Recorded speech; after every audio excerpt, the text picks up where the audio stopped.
এই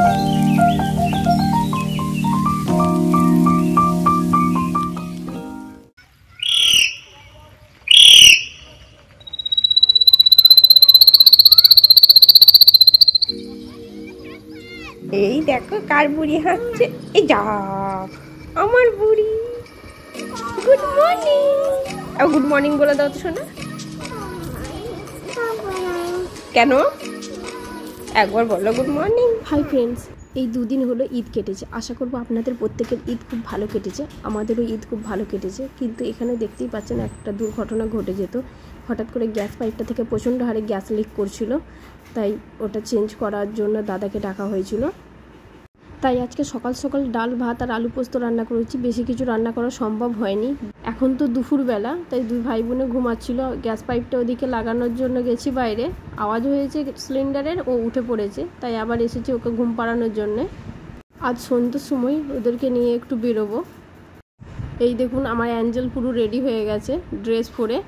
ওর তো পুরো কপাল জুড়ে অনেক ফোড়া হয়েছিল, সেগুলো এখন অনেকটা কম আছে, কিন্তু মধ্যেখান থেকে আজকে আবার একটু গালে চোট পেয়েছে, গালটা কেটে গেছে অনেকটাই।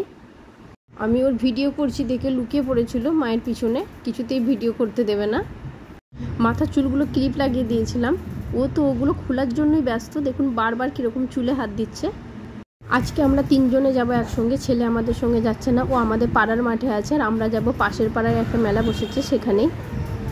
ঈদ মানেই তো একটু ঘোরাঘুরি, একটু আড্ডা, তাই বেরিয়ে পড়েছি ঘুরতে।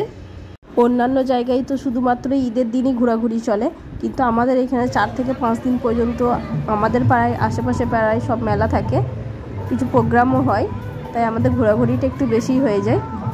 রুহি এরকম রঙিন লাইট আর মেলা খুব পছন্দ করে, খুব খুশি হয় এরকম মেলায় নিয়ে এলে ওকে। ও কোলে থাকে না, কোল থেকে নেমে এদিক ওদিক ঘোরাঘুরি শুরু করে দেয়। এখানেও তেমনটাই করছিল, এদিক ওদিক ঘোরাঘুরি করছিল। এবার আমরা বাড়ি চলে যাব, বেশি দেরি করব না। বাবু যেহেতু আমাদের পাড়ার মাঠে আছে, ও যদি বাড়ি ফিরে এসে দেখে আমরা নেই, তাহলে ও আবার কান্নাকাটি শুরু করবে। আমাকে আবার বাড়িতে গিয়ে রান্নাও করতে হবে। আমি বাড়ি চলে এসেছি, আর বাড়িতে আসার পরই রুহি ঘুমিয়ে পড়েছে, তাই আমি এবার পরোটার আলুর দমটা বানিয়ে ফেলবো, কারণ অনেকটাই রাত হয়েছে, প্রায় এখন 10টা বাজে। আমার ভিডিও এতক্ষণ পর্যন্ত দেখার জন্য ধন্যবাদ জানিয়ে পরবর্তী ভিডিও দেখার আমন্ত্রণ জানিয়ে আমার আজকের ভিডিও শেষ করছি।